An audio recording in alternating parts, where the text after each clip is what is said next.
Cuando nosotros tenemos un circuito, ¿cierto?, con una carga lineal como esta, esto es una carga típica en potencia, una carga RL, ¿cierto? Este voltaje senoidal que aplicamos a la carga extrae una corriente que también es senoidal. Al ser valores senoidales, ese voltaje y esa corriente nosotros los podemos representar en términos fasoriales, ¿cierto? Entonces nosotros pudiéramos dibujar esta, bueno, en un plano, ¿cierto? En un plano podemos dibujar, por ejemplo, la señal de voltaje. Vamos a suponer que sea esta, la señal de voltaje.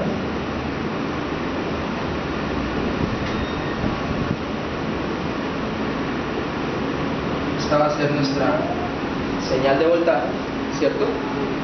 ¿Y qué pasa con la señal de corriente en este tipo de circuitos?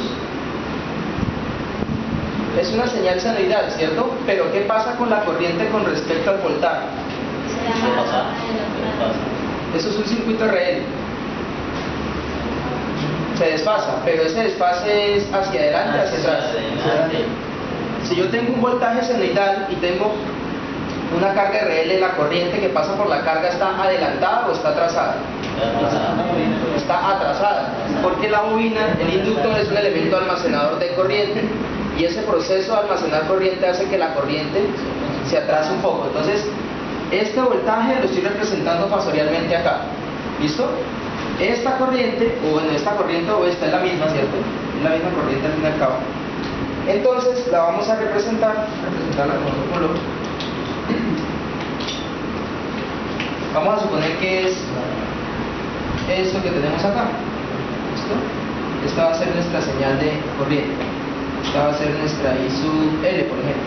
Sí, es la misma, ¿no? La corriente que pasa por la carga es la misma corriente que pasa por la fuente. Y existe un ángulo de desfase entre los dos, ¿cierto? A este ángulo de desfase vamos a llamarlo, por ejemplo, θ. ¿Listo? El ángulo de desfase entre la corriente y el voltaje. ¿De acuerdo? Ahora, esta corriente nosotros la podemos descomponer en sus componentes rectangulares, ¿cierto? Entonces podemos tener un componente horizontal, que es la proyección de este vector sobre el eje horizontal, y entonces nos va a dar este vector. Si esta corriente la estamos llamando I sub L, ¿qué valor tendrá el vector que la representa de manera horizontal? Este vector, ¿qué valor tendrá? I sub L por el coseno de θ. Y la proyección de este vector sobre el eje vertical nos va a dar otro componente, ¿cierto? Que le vamos a dar, ¿qué nombre? ¿Cómo se va a llamar este componente? Por el seno de I sub L por el seno de θ. ¿Listo? Entonces, el voltaje extrae una corriente senoidal, pero esa corriente, al ser una carga de tipo RL, está atrasada con respecto al voltaje. ¿Listo? ¿Estamos de acuerdo? Acuérdense que acá se atrasa, hacia arriba, hacia adelante, ¿no? Atrasado es en el sentido de las manecillas del reloj, adelante es en sentido contrario. Y esa corriente que está atrasada tiene una representación en términos también vectoriales, ¿cierto? Entonces, esta corriente la puedo representar como un componente coseno y un componente seno. Eso en términos de señales, ¿cómo se vería?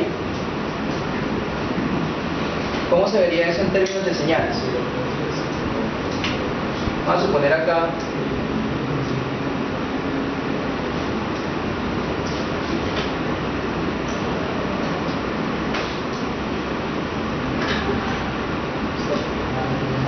ahí la señal de voltaje.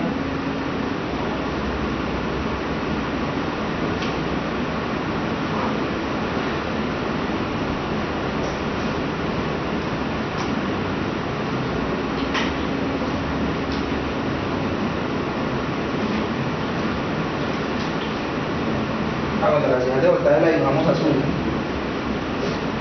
No, roja. Vamos a dibujarla roja acá.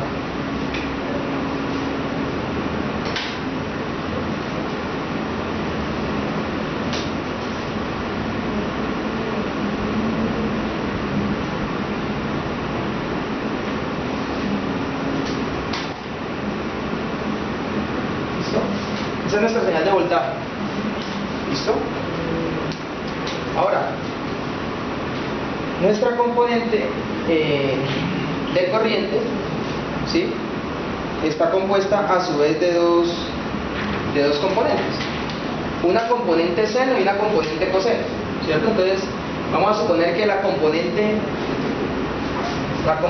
seno sea un poquito más pequeña, ¿cierto? Vamos a suponer que sea esta.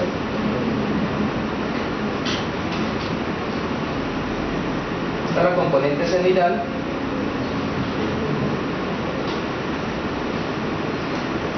Esta es la componente senoidal, ¿sí? Y tenemos una componente cosenoidal.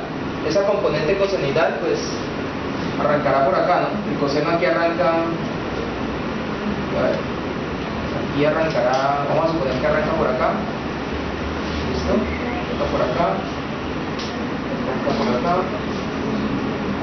por acá, por acá. ¿Cómo? Sí, porque como estamos suponiendo, entonces esta es la componente seno, esta es la componente coseno.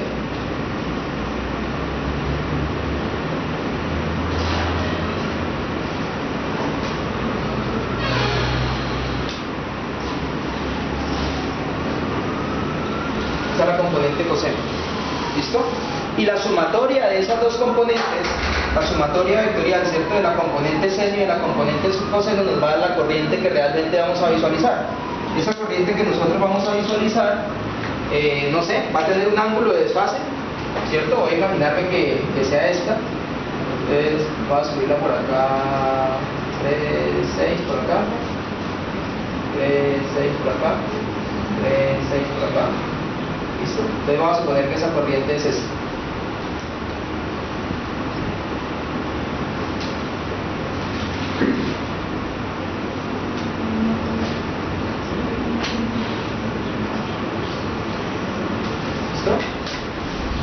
Entonces, tenemos la señal de voltaje, estamos llamando, bueno, aquí BL y BS son iguales, ¿no? Entonces vamos a llamar a esta, por ejemplo, BL o BS, ¿cierto? Cualquiera de las dos porque es un solo elemento.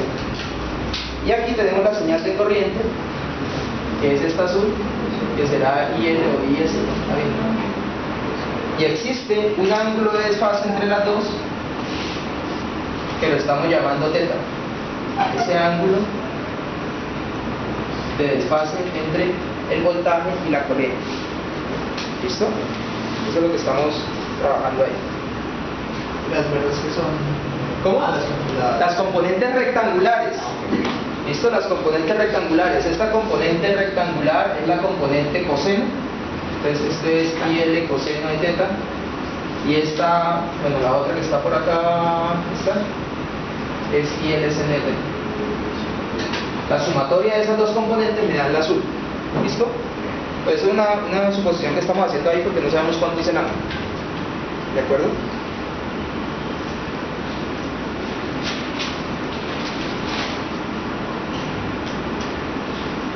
Y entonces en cargas lineales como en esta, nosotros podemos calcular la potencia que se disipa en el elemento de la carga, ¿cierto? Entonces, por ejemplo, ¿cuál será la potencia? ¿Cuál será la potencia disipada en la carga? Potencia que es igual voltaje por corriente, ¿cierto? Entonces la potencia de la carga vamos a llamarla PL, ¿cierto?, por IL. Pero entonces en la carga, ¿quién actúa sobre la carga? La componente horizontal, la componente real, actúa sobre la carga. Entonces esta componente horizontal, al actuar sobre la carga, entonces tenemos que la potencia real es BL por IL coseno de teta, ¿sí? Esa potencia real es la misma potencia que nosotros hemos estado hablando de la potencia promedio. Y se mide en ¿qué? Watts. ¿Listo? Y la otra componente